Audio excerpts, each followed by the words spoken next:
অনেকে বলছেন সাফে বাংলাদেশ সহজ প্রতিপক্ষ পেয়েছেন, সেটা আসলে কতটা সত্য সেটা একটু জানতে আমরা বার্তা কক্ষে যেতে চাই। সেখানে সহকর্মী ইয়াসির আরফাত সবুজ আছেন। সবুজ, নিশ্চয় আমাকে শুনতে পাচ্ছেন। অনেকেই বলছেন যে বাংলাদেশ সহজ প্রতিপক্ষ পেয়েছে, ভুটানকে পেয়েছে, শ্রীলঙ্কাকে পেয়েছে। বাস্তবতা আসলে কি বলছে? হামজা, ফারহান আলী ওয়াহিদদের নিয়ে একটা অনিশ্চয়তা তৈরি হয়েছে, তাদেরকে গ্রুপ পর্বের ম্যাচে পাওয়া যাবে কিনা। তো সবকিছু মিলে আসলে বাস্তবতা কি বলছে?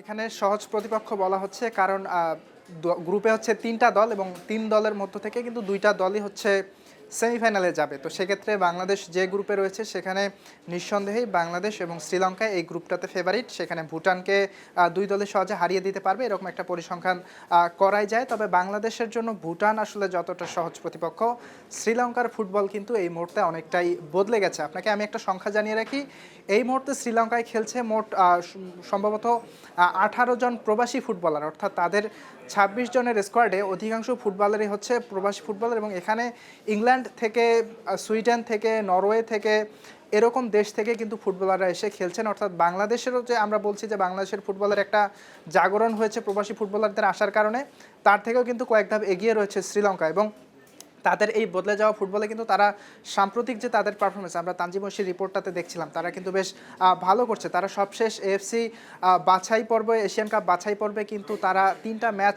জিতেছে এবং পয়েন্ট তাদের বাংলাদেশের থেকেও বেশি, যদিও তারা অন্য গ্রুপে ছিল।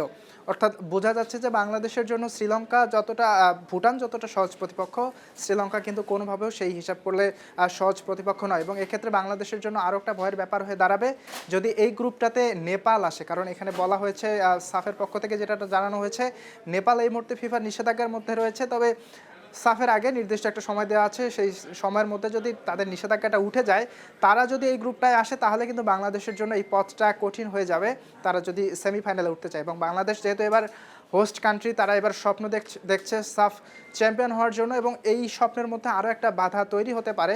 ফারহান আলী ওয়াহিদ এবং হামজা চৌধুরী, তাদেরকে নিয়ে একটা অনিশ্চয়তা দেখা দিয়েছে। আমরা বাফুফের সহসভাপতি ফাহাদ করিমের সাথে কথা বলেছিলাম, যেহেতু সাফ শুরু হবে ৪ নভেম্বর থেকে এবং সাফের ফিফার যে উইন্ডোটা সেটা শুরু হবে ৯ নভেম্বর থেকে, যার কারণে কিন্তু এখানে একটা সংঘর্ষ লেগে যেতে পারে ক্লাবগুলোর সঙ্গে, যদি ফারহান আলী ওয়াহিদ এবং হামজা চৌধুরীকে ছাড়তে না চায় ইংলিশ ক্লাবগুলো। তবে এখানে আরও একটা ব্যাপার কিন্তু এখানে রয়েছে, ইংল্যান্ড, শ্রীলঙ্কার যে ফুটবলার যারা খেলে তারাও কিন্তু অধিকাংশই আসলে ইংলিশ লিগে খেলা অনেক ফুটবলার তাদের দলে রয়েছে, সম্ভবত ৫ জনের উপরে। তো যদি ফারহান আলী ওয়াহিদ এবং হামজা চৌধুরীকে বাংলাদেশ না পায়, সেক্ষেত্রে কিন্তু তাদের ফুটবলারদের ক্ষেত্রেও কিন্তু কিছুটা সমস্যা তৈরি হতে পারে। তবে একটা বিষয়, এখানে হামজা চৌধুরী এবং ফারহান আলী ওয়াহিদের মতো যত বড় নাম বা যত বড় ক্লাবে খেলা ফুটবলার বাংলাদেশে রয়েছে, শ্রীলঙ্কায় কিন্তু সেরকমটা নাই। তো সেই হিসাব করে বলতে গেলে বলতেই হয় যে বাংলাদেশ এই মুহূর্তে শ্রীলঙ্কাকে কিছুটা কঠিন পেয়েছে, তবে ভুটান এই মুহূর্তে বাংলাদেশের জন্য সহজ প্রতিপক্ষ।